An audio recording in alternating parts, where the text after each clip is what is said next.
Hey viewers, welcome back to the channel. Today's video, we're doing something a little different.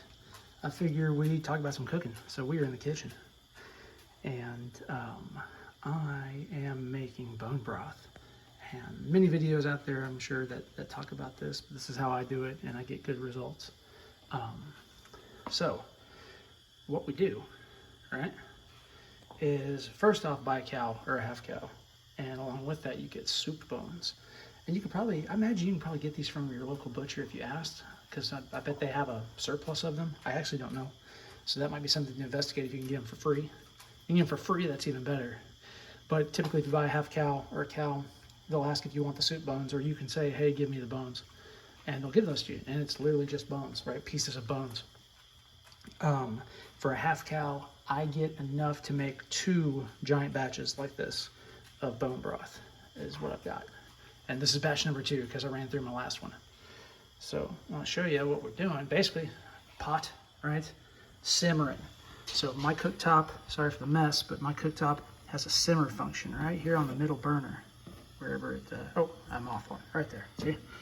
What's nice about this is that there are 2 heating elements in there that give you, to control the propane, right? And so what that means is that you get a lot finer control of the temperature. So this thing, this middle burner, big burner, on its lowest setting for simmer, is the perfect set it and forget it for this type of thing. So you got a giant pot, stupid simple to do. Let's see what's in there. She's a bubbling and a good one. Now you can do this a lot faster in like a pressure cooker, Instapot, something like that. But I've always just done the stovetop, it's just easy. And basically what you do is you put your soup bones in, okay? And then you throw in whatever kind of other stuff you want. So typically I do onion, carrot, celery in here for just nutrient and flavor and whatever. So, I mean, literally just raw carrots, I don't peel them, just break them apart in chunks, throw everything in there. Celery stalks, the same way, For this kind of batch, I probably have, I don't know, maybe 5-6 carrots and 4 or 5 celery stalks in here. And then I've got 1 whole onion that I just quartered. And you could probably do 2 onions if you want, but I was running low and we needed some. So, and then you just basically put all that stuff in here, cover with water. That's it. And let it do this for about 2 days. Right? So simmer for about 2 days. And we turn off at night just so we don't have the open flame going at night. I mean, honestly, it's not that big of a risk, but we do it anyway. And okay, it kind of cools down overnight, but then you get back up. It retains a lot of heat. So any of the germaphobes who might be worried about that, that thing's simmering, which means we're boiling, which means anything in there that could be alive isn't. So you don't need to worry about that. And then once you get that done, all right, you basically strain off all the liquid, strain out all the solids, okay?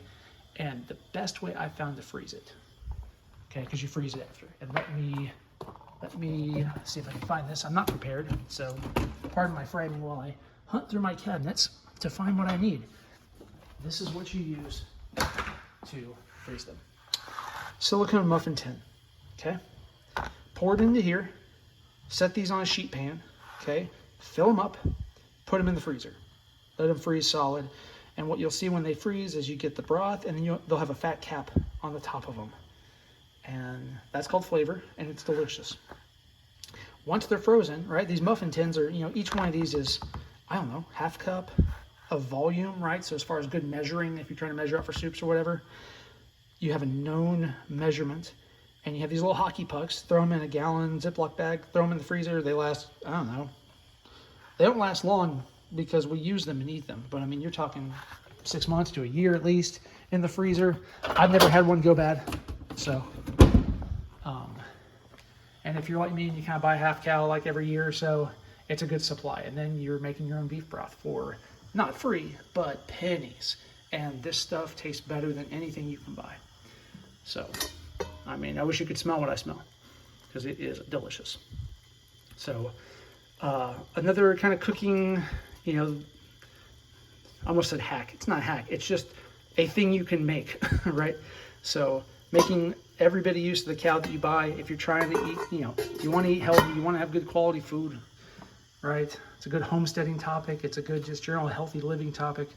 So I encourage you, go make some bone broth. It's good for your health and it is very cheap to make and pretty easy. I mean, literally talking like 3 minutes of prep on this, right? And then just letting it simmer.